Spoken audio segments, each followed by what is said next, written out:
Hi all and welcome to the Truth, Honour and Integrity Show. Today's date is November the 2nd.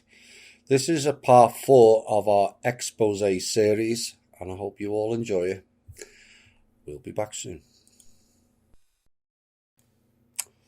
Hi all, this was an important letter and it has been verified and is of such importance to us all, I felt compelled to do a short show outlining it today. This is a major shift that I personally have been asking for from the front line of the old control system for many a year now. The police are but mere puppets in the old system, used as a physical barricade to the public, to the next layer of the puppets known as politicians. Neither carry any authority or power, and rendered as such as the fall guys in any given situation. The people will blame Trump, Boris Johnson and many other leaders, but none of your so-called leaders have any authority to do anything.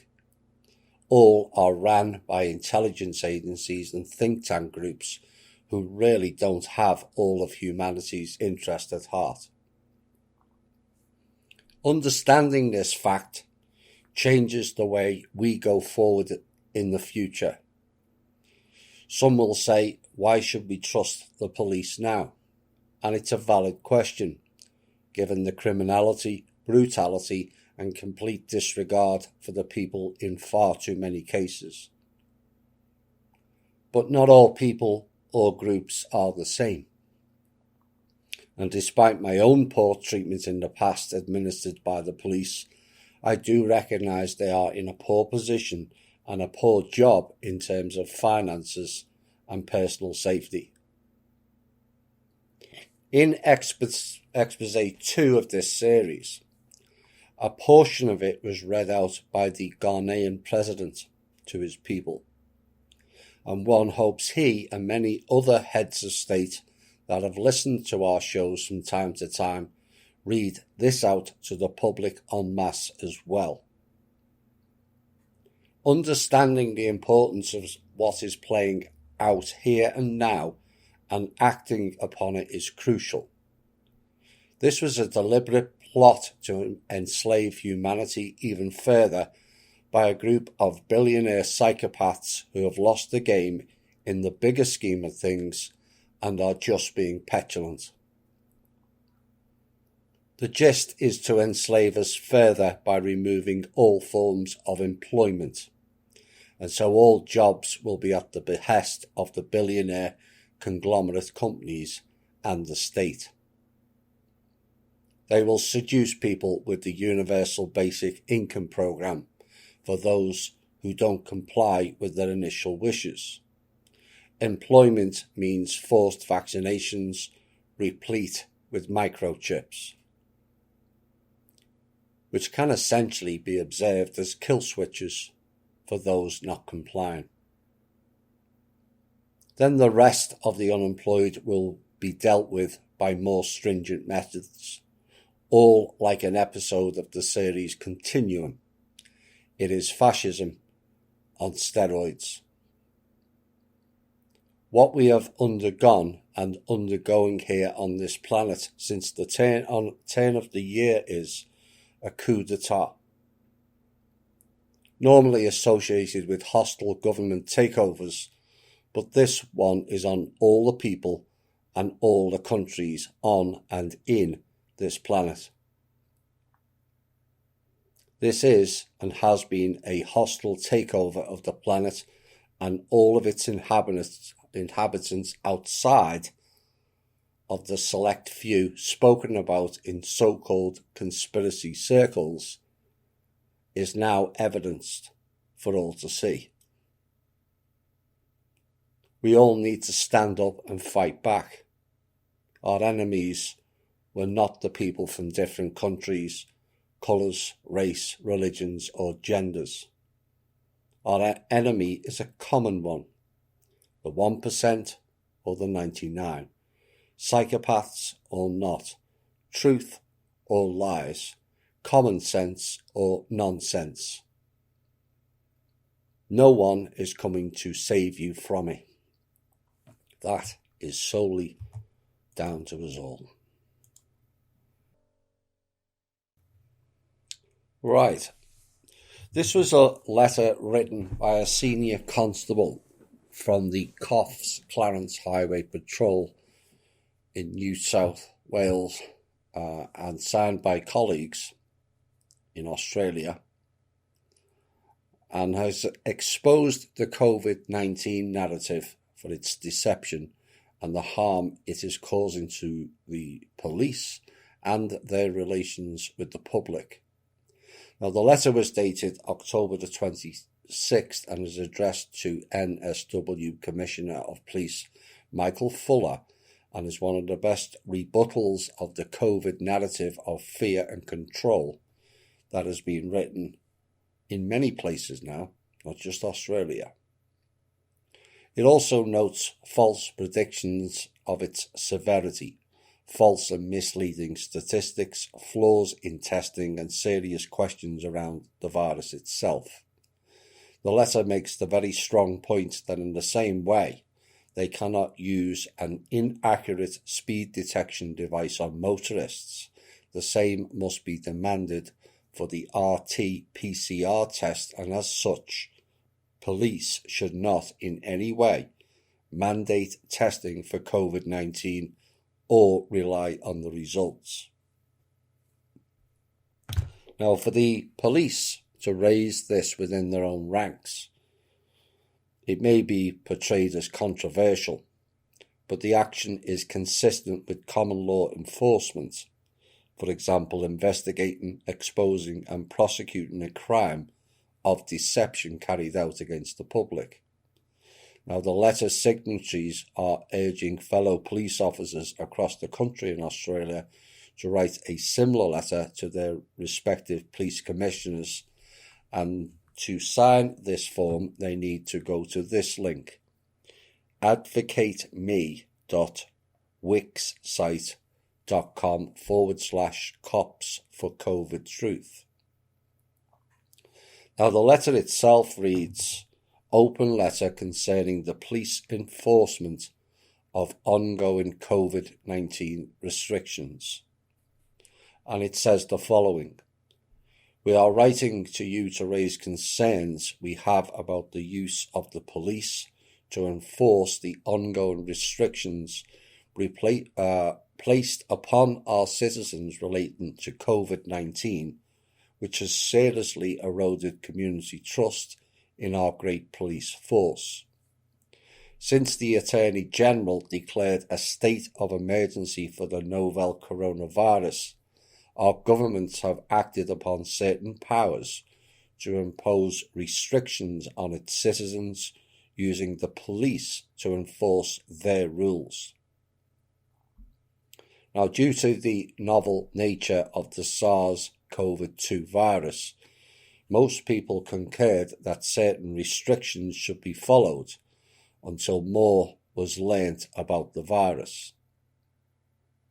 With the initial modelling from the Imperial College in the UK, and this is reference point 1, there are several in the original article, and the Peter Doherty Institute here in Australia, indicating a catastrophic number of cases that would severely burden our hospital system and could result in up to 150,000 Australian deaths. Reference point 2. It is easy to comprehend why our governments would respond as they did and why the vast population would comply. With these frightening projections, it became evident that we needed to find a way to quickly diagnose the disease. Yet the Centre for Disease Control in the United States says that no quantified virus isolates of the 2019 nCoV are currently available. That's a reference point 3. No quantified virus isolates of the 2019 novel COVID virus are currently available. It doesn't exist. So even without the virus being isolated, the RT-PCR test was picked to become the gold standard for testing. We note that the modelling was later found to have serious calculation errors, such that experts who later reviewed it have said no serious scientist gives it any validity. Reference points 4 and 5. And now the RT-PCR test has been proven to be unreliable at best, with the inventor stating it should never be used to diagnose infectious disease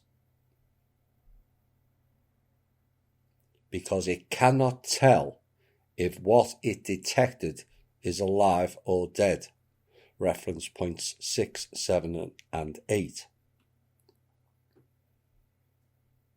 So the inventor of the test said it cannot be used to diagnose infectious disease because it can't tell if that disease is alive or dead. Virus. Yet this test is still being relied upon to make critical decisions in the interest of public health and safety, which is just about as the same level of misnomer as national security in America. And in the same way, we cannot use an inaccurate speed detection device to proctor a civilian's speed. The same must be demanded of a faulty RT-PCR test, and as such, the police should not in any way mandate testing for COVID-19 or rely on any outcome of the results. Now that we have almost 12 months of statistical data that can be relied upon in place of flawed computer modelling, that's what the whole thing was based on, a flawed AI computer modelling. The problem is who flawed it. And these statistics show a reality that is far from the modelling projections which were relied upon by the National Cabinet in their response. And here are some statistics which reflect this reality. For example, we now know that around 45% of people who contract the virus are asymptomatic, reference point 9. And asymptomatic transmission is between 0 and 2.2%, reference point 10.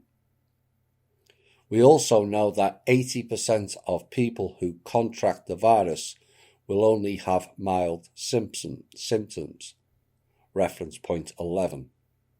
The reference points are supporting documentation and information of the statements. And it is overwhelmingly the elderly and the immunocompromised who are at risk of severe symptoms that could result in death. Reference point 12. At the time of writing, the worldwide survival rate for COVID-19 is 97.3%. Reference point 13. The ordinary flu is 99.9%. Reference point 14. Furthermore, statistics clearly show that while the confirmed cases may be on the rise, the percentage of deaths is plummeting. Sweden and Taiwan did not enforce lockdown on its citizens like much of the world did. Although Sweden failed to take better precautions to protect the elderly in the early stages, their death rate is comparable, and Taiwan's is outstanding. The statistics show there is a high infection rate across the globe, but very low deaths, regardless of whether there was a forced lockdown or not. And what we can derive from analysis of this is that these two distinctly different ways have resulted in much the same outcome. So whether you were locked down or you weren't, the results made no difference.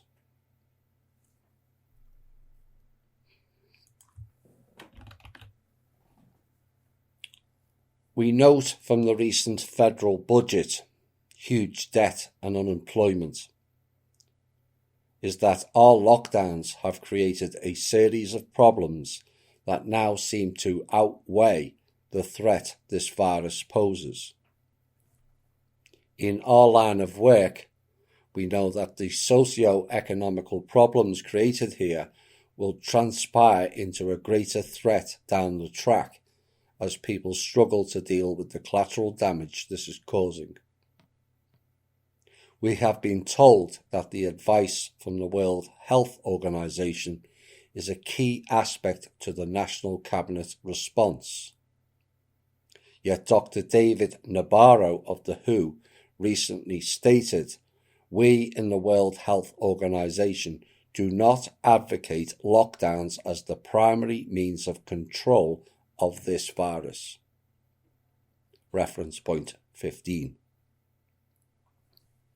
So in spite of the facts as they now stand, it would appear that the National Cabinet has been lagging in its capacity to adapt to the reality of the situation, and this is causing them to fail in their duty to respond in proportion to the risks.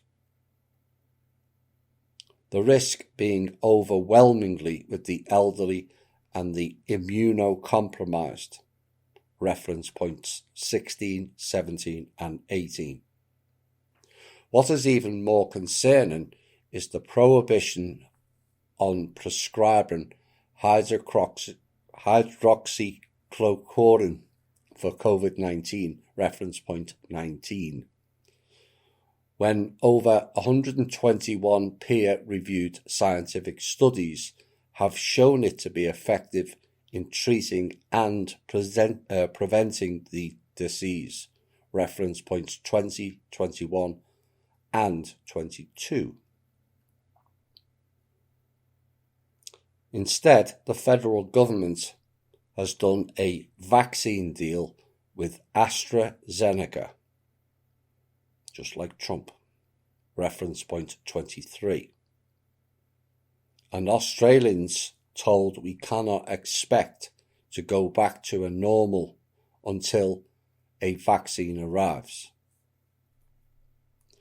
AstraZeneca has been found guilty of offences relating to off-label or unapproved promotion of medical products, making false claims, kickbacks and bribery, consumer protection violations, healthcare offences, government contract violations and more.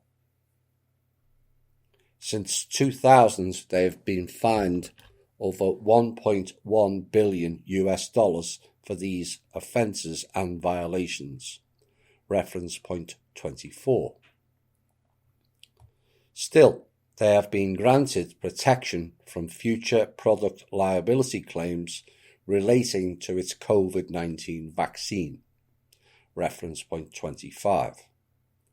Alarmingly, Prime Minister Scott Morrison stated that they will make the vaccine as mandatory as you can possibly make it. Reference point 26. In spite of the criminal record of the producer.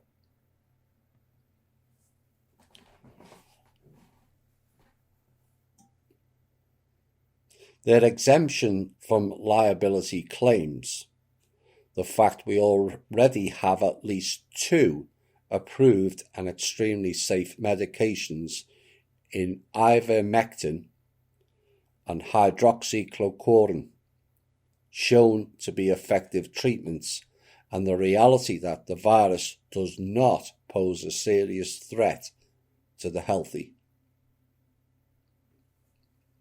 And it seems these decisions appear to be corporate interests only, and not in the best interests of public health and well-being as it's claimed.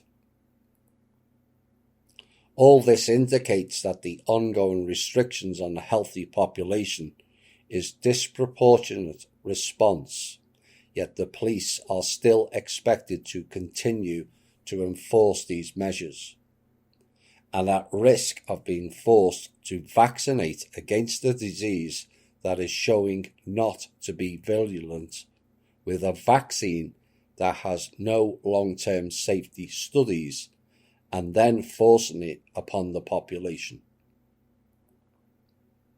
The evidence would suggest resources are better directed to protect the vulnerable.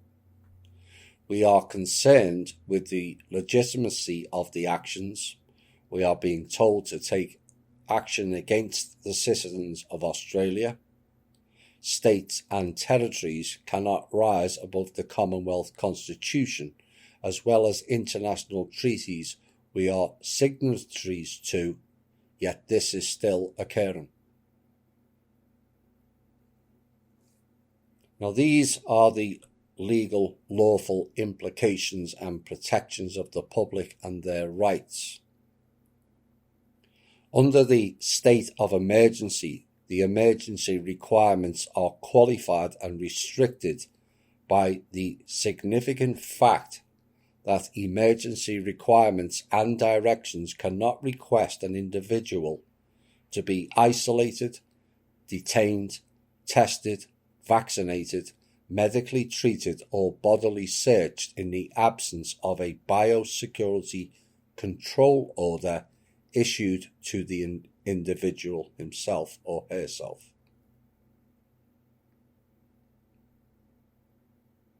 I'm going to repeat that again.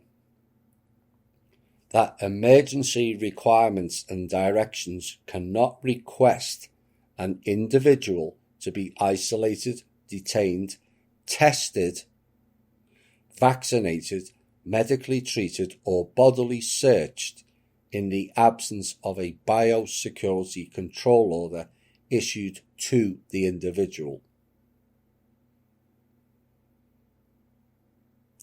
These measures are referred to as biosecurity measures and are captured under Subdivision B of Division 3 of Part 3 of Chapter 2 of the Biosecurity Act 2015, reference number 28.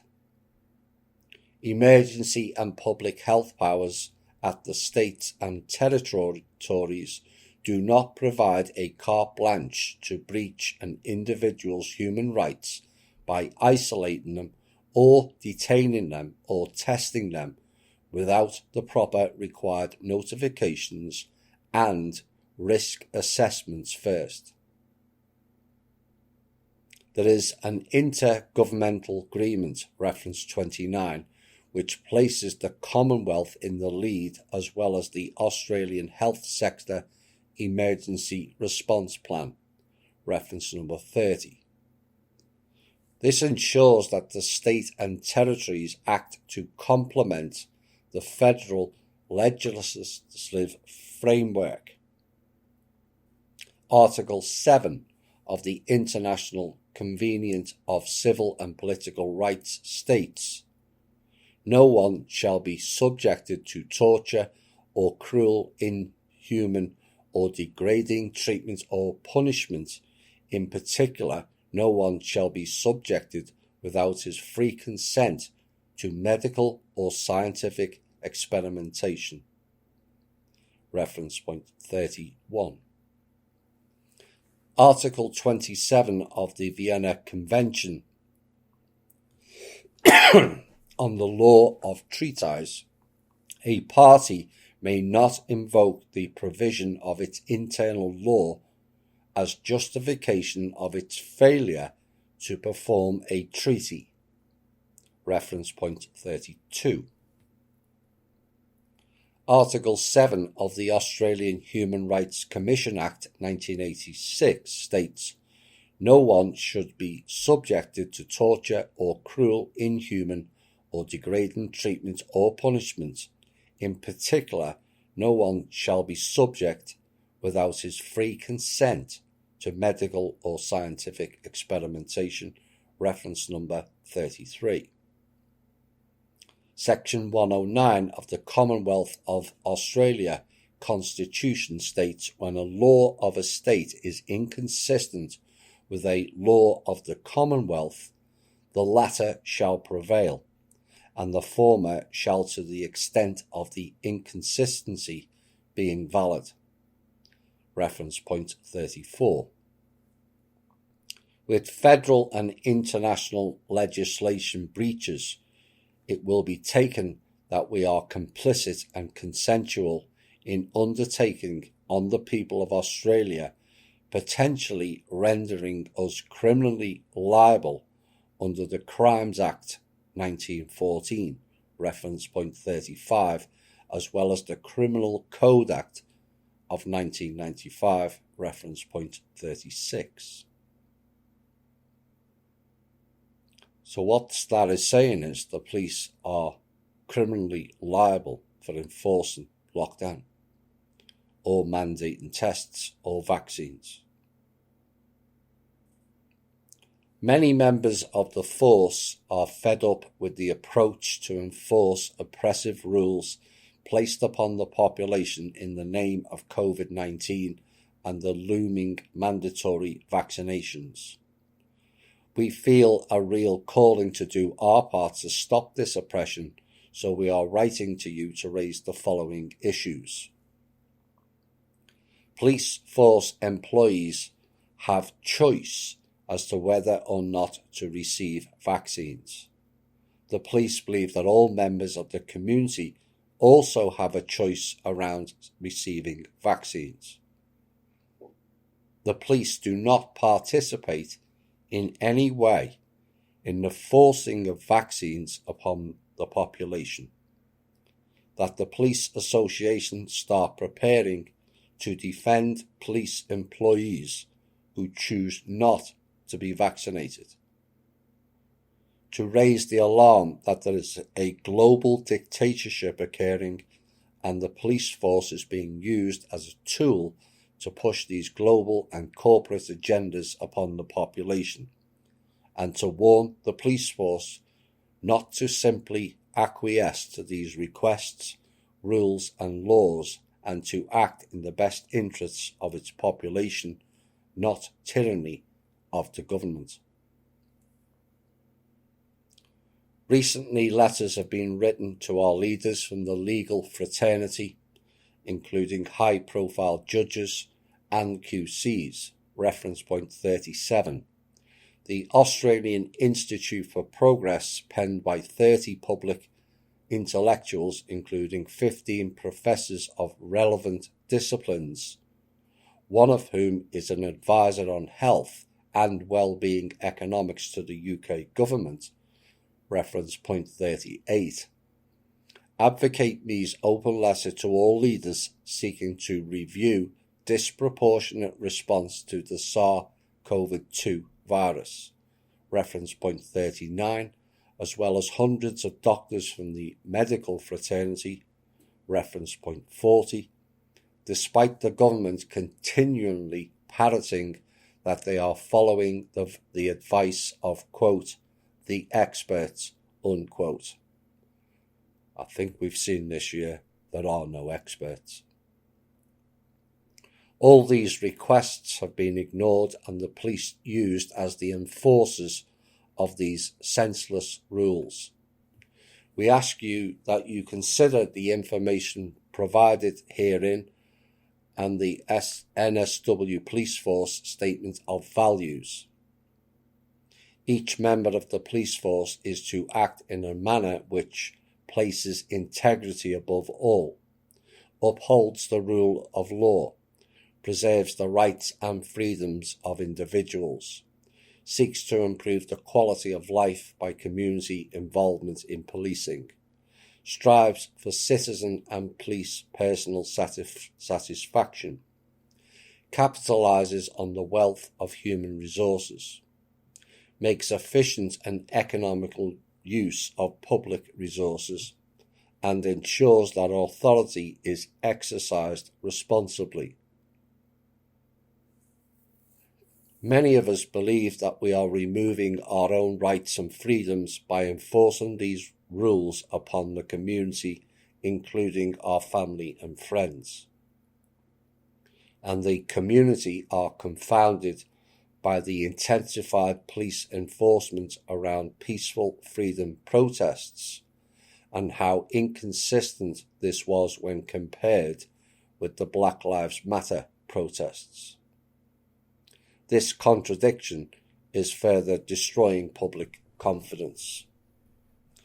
We are reaching out to all our fellow police officers across the country to write a similar letter to their respective police commissioners or sign our form at advocateme.wixsite.com/cops for COVID truth to show your support for this stance, which we have called Cops for COVID Truth.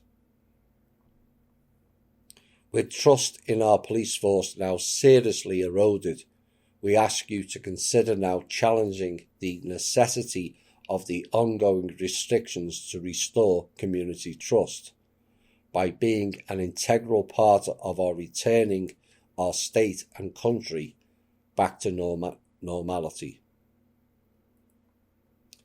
Regards, Alexandra Cooney, Senior Constable, Coffs Clarence Highway Patrol, New South Wales Police Force, Grafton Police Station, 5 Duke Street, Grafton, Australia. This is a brave action to be taken. You have to remember that police officers are largely held to ransom as part of the Freemasonic Brotherhood Order, who have been known to threaten, blackmail and kill brothers who dare to speak out. And I'm asking all police in all countries to promote and distribute this also. I'm calling on all the people to support those brave enough to stand up and speak out, often under great stress from peers and those with hidden agendas. I'm asking Brendan's group in Australia and also THI Australia to highlight, promote and get behind this action.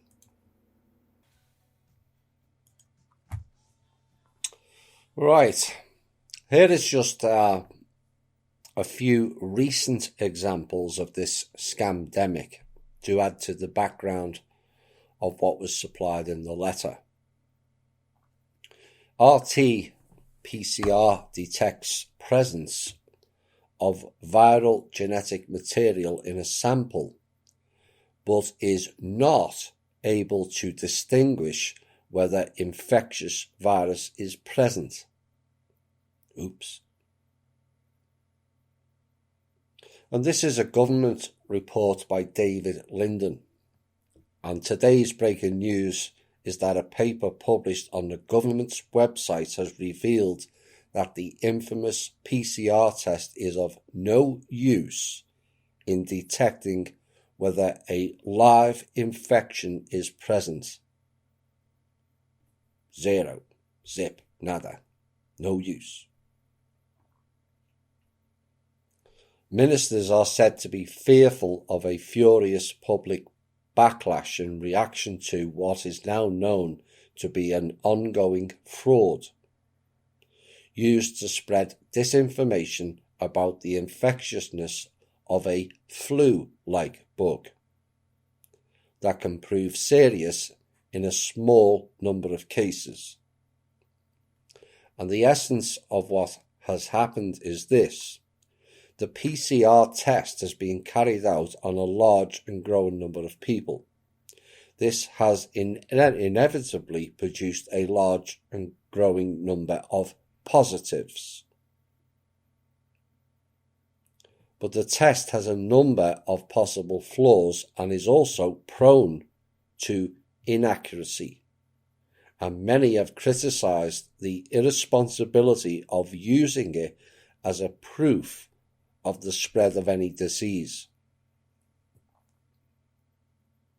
However, if properly done, can detect the presence of minute amounts of the remnants of genetic material from various viruses, of which COVID-19 is just one of them. The detection of the presence of these leftover bits of genetic material does not necessarily mean the person is currently infected with a live virus, because the test can't prove that.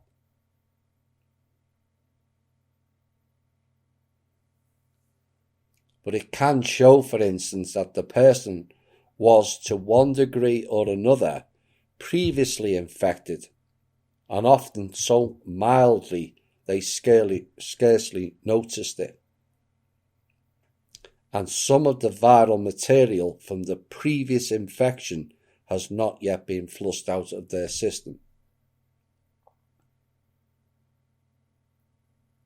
So the PCR test then detects these remnants and produces a positive, when the virus could already be gone, or might not have existed because it's part of our DNA, COVID virus, as we proved in an earlier show. These positives are then fraudulently called cases by the government, and it is not known at this stage the percentage of cases that were not actually cases, but it is believed, given that the test cannot detect a live virus.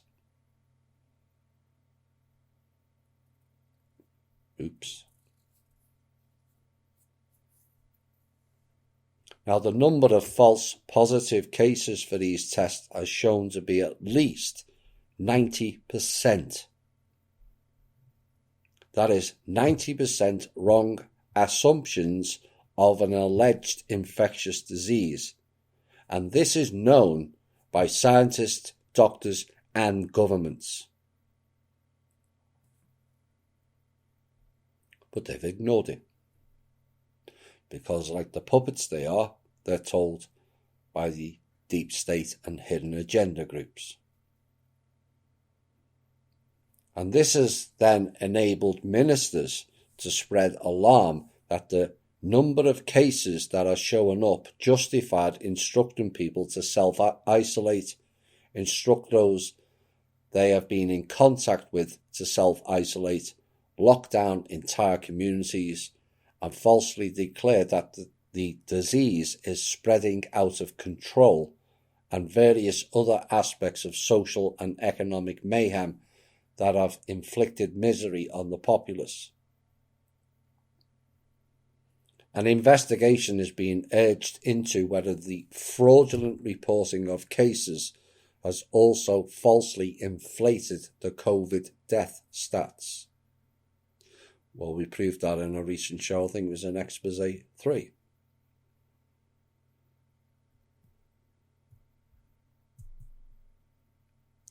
And one source alleged that when the focus is on testing large numbers of very old people who are in care homes and people in hospital undergoing treatment for life-threatening illnesses such as cancer, and such people tend to test positive for COVID. They then die of old age or their existing condition within 28 days of having allegedly tested positive, and this would push up the COVID deaths or deaths with COVID numbers. That's been creating yet more needless alarm. In light of the information having been published on the government's own website, this is in the UK, it is evident that ministers may have known all along that their declared number of cases was fraudulent. And it is not known at this stage whether the government plans to apologise for the damage its miscreant behaviour has inflicted on the country, or whether ministers, advisers and so forth responsible will resign and or face criminal charges. It should be the latter. Well, both. Resign and face criminal charges. Yet even through the uselessness of the PCR test has been admitted, the government is still using its results to justify further damaging measures and the ruination of thousands of businesses that rely on Christmas sales. The seriousness of these revelations can be best understood in the context of admissions by the Chief Medical Officer as long ago as May that COVID-19 is only dangerous in a very small number of cases, which is the elderly and people with immuno issues.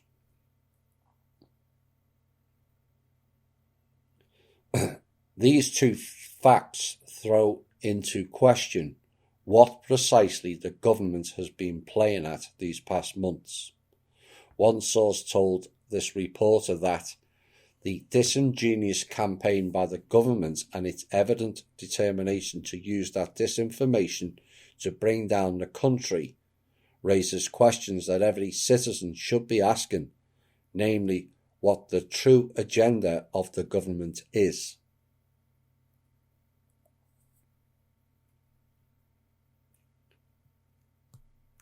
And they sent a link, which I can post on the MeWe, of the actual government report. That stated it's all false. Next piece of evidence. This is from the Bear Nation. COVID-19 84. Freedom of Information request. UK government admits virus doesn't exist. While preparing the court papers for the private criminal prosecution of MPs for pandemic fraud, we have discovered that the Office of the Secretary of State for Mandatory Vaccinations has now admitted in a Freedom of Information request that they have no records which show that the cause of the COVID-19 virus has ever been proven to exist. Oops again. Secretary of State for Mandatory Vaccines has now admitted in a Freedom of Information request they have no records which show that the cause of the COVID-19 virus has ever been proven to exist.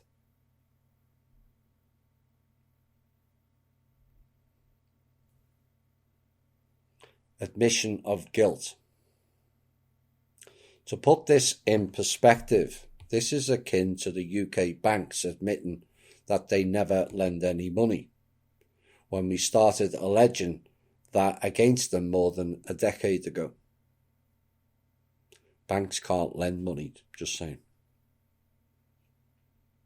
I wonder how few people know that banks are not allowed to lend money. And yet they do. They get around the system. It therefore doesn't take much effort to work out that the pressure of the private criminal prosecution has placed upon every serving MP has catalysed the beginning of the end for this treacherous Parliament, one way or another. Moreover, since the UK government has confessed that they have no record of the existence of the cause of the supposedly dead virus, upon deadly virus upon which the validity of Parliament's COVID-1984 policies is entirely dependent. No MP is capable of successfully pleading not guilty to our allegations of pandemic fraud. DHSC holds no information on isolation of SARS-CoV-2, which was the alleged cause of the pandemic. None. Nevertheless, here lies the very heart of the dishonesty, which all COVID-1984 policies implemented in the UK continue to be predicated upon. In short, the cause of the virus, and therefore the virus itself, has never been proven to exist, and everybody in the Department of Health knows it. Criminal law treats such evidence as proof of intent to commit fraud for material gain, especially when the Secretary of State in question, who has corporate interests in Big Pharma at PSC of Porton Biopharma Limited, is knowingly pushing the mandatory vaccination agenda for a virus that doesn't exist.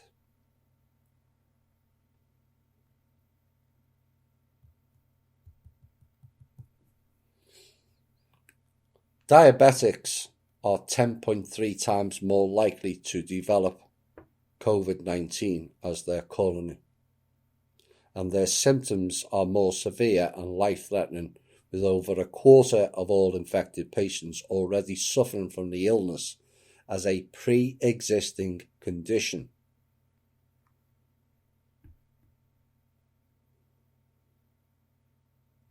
And that's according to the Russian Deputy Prime Minister Tatyana Golikova, who told officials that coronavirus is especially dangerous for those suffering with the common metabolic disorder.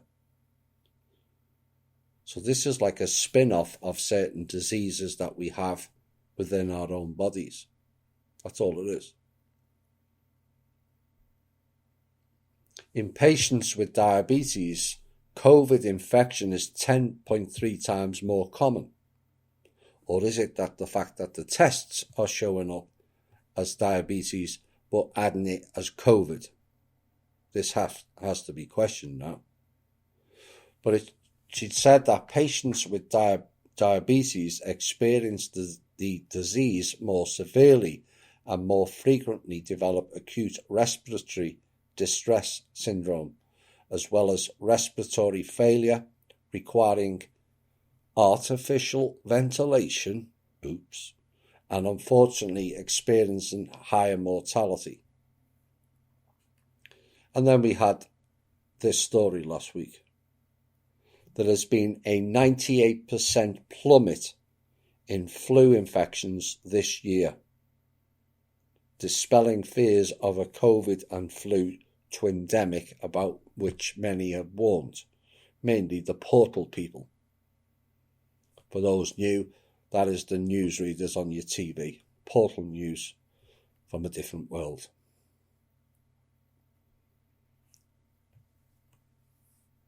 And experts say we can thank masks and social distancing for the drop in the flu.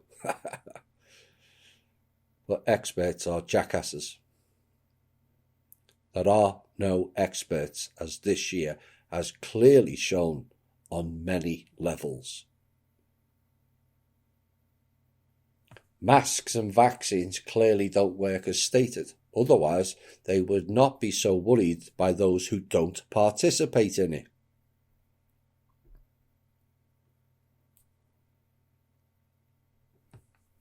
Now, although there is no mass flu testing as there is for COVID, the World Health Organization says that surveillance of data from around the world shows flu rates collapsing everywhere.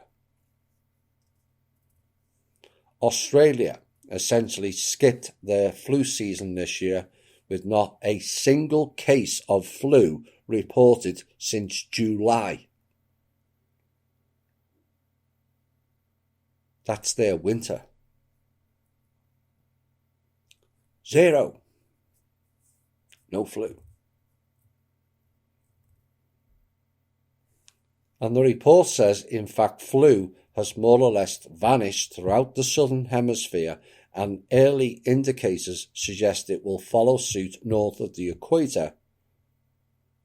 And then they ask, what can explain this unprecedented decline? Well, they asked, and so I will reveal why. It's all a giant lie is why. Flu hasn't disappeared. Fake COVID replaced it. And just when will the treasonous media and government officials report that as fact?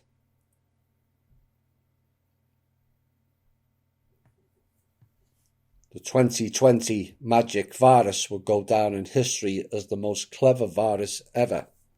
A few more viruses like this, and we won't need a health service, biomachines, or pharmaceutical drugs, as COVID cures everything.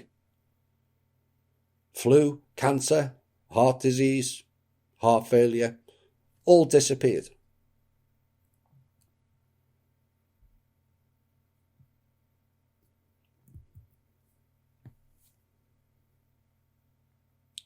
Then we got this report, July the 17th.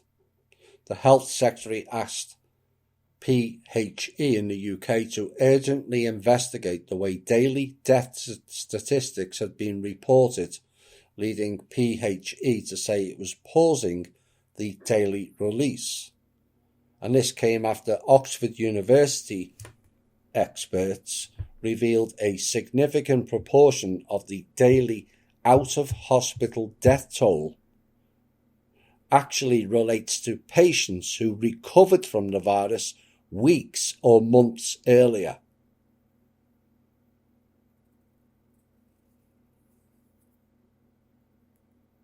Weeks or months earlier being recorded as a death. Not an infection, a death.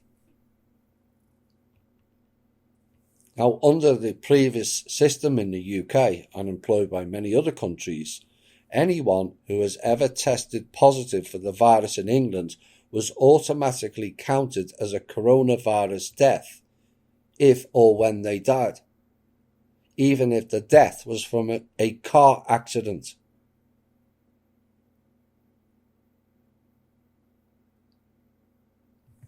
Dr. Susan Hopkins, PHE's incident director, said, although it may seem straightforward, there is no World Health Organization agreed method of counting deaths from COVID-19. No, you just go to the math-deficient John Hopkins Centre. Just make shit up as you go along and throw it out and put fear on the public. That's how it worked. The same John Hopkins Centre, along with certain people from Virginia who were involved with the Wuhan lab and the original virus. Just saying. Along with Harvard.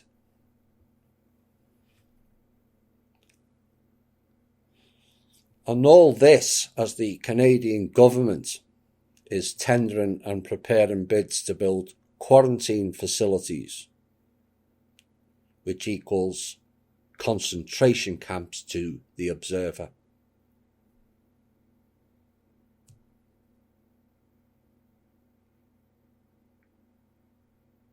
As we stand on the threshold and the corridors of uncertainty and tomorrow's distraction-based election now upon us, and not knowing what happens next, I can tell you what won't be happening next is we're all going to die or will be lifted off the planet by some saviour ET program, as forecasted in the latest episode of The Twilight Zone. There is zero evidence in our world to support that narrative. No fear. We the people have the power, and they fear us far more than you realise. As their once together army dwindled into factions all infighting, their numbers and power dwindled also. They are racked with fear.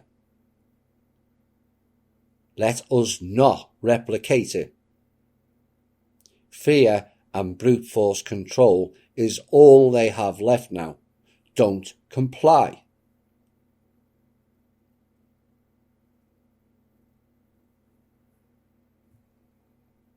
Turn against those who wish to harm us with the banal narrative, like the newsreaders globally. We call them portal people for a reason. News from a different world to ours. Many have spoken out, and many are going along with the fraud, mainly being pushed by Bill Gates, the Soros Foundation, Rothschilds, Jared Kushner, Mark Zuckerberg with a silent F, and other social media platforms like Twitter and many more. They all have a common religion and race, and that is a key factor in this event. Ignoring that as a factor makes our goal more difficult in getting to the bottom of this global conspiracy against all of the people. This was all funded by bankers with the same religion or race also, along with the bought and paid off lackeys following their agenda due to blackmailing by those who wish to harm us. Me or others stating that is not racism, as ignoring the facts to avoid racism targeting renders the truth mute. Truth never fears investigation, and that should be our greatest common goal.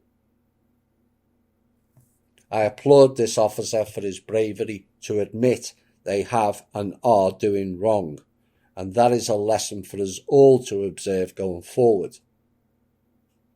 But cops are like military generals, terrified to show weakness, and so act overly tough to not lose respect of their fellow officers.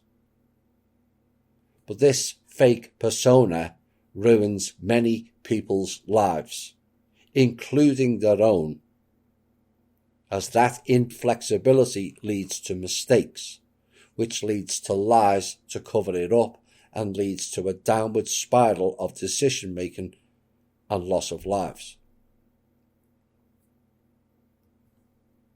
It is not a weakness to make a mistake.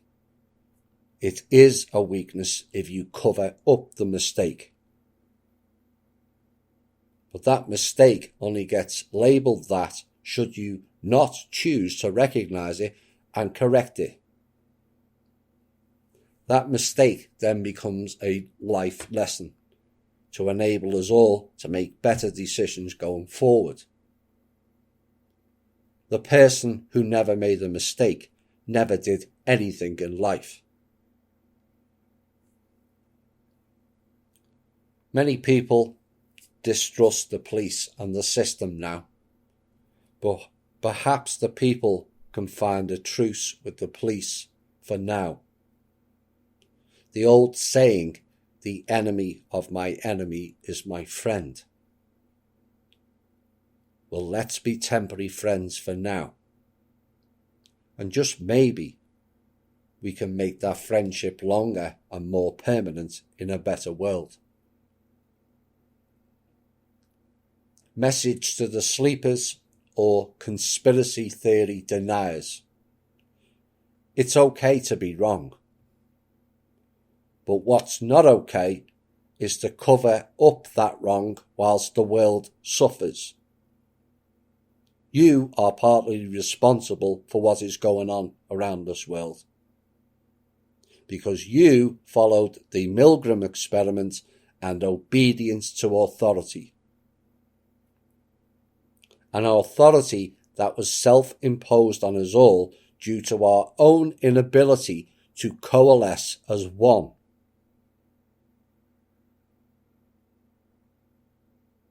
We have now built a club solely for and by the people. And I ask all groups to join in with us, no matter what is your interest. Because then we, the people, finally will have one collective voice, one collective group, and one giant enforcement team without weapons or violence to chart a better path for all of our futures. This has been the Truth, Honour and Integrity Show. My name is Thomas Williams. I'll see you all on Thursdays.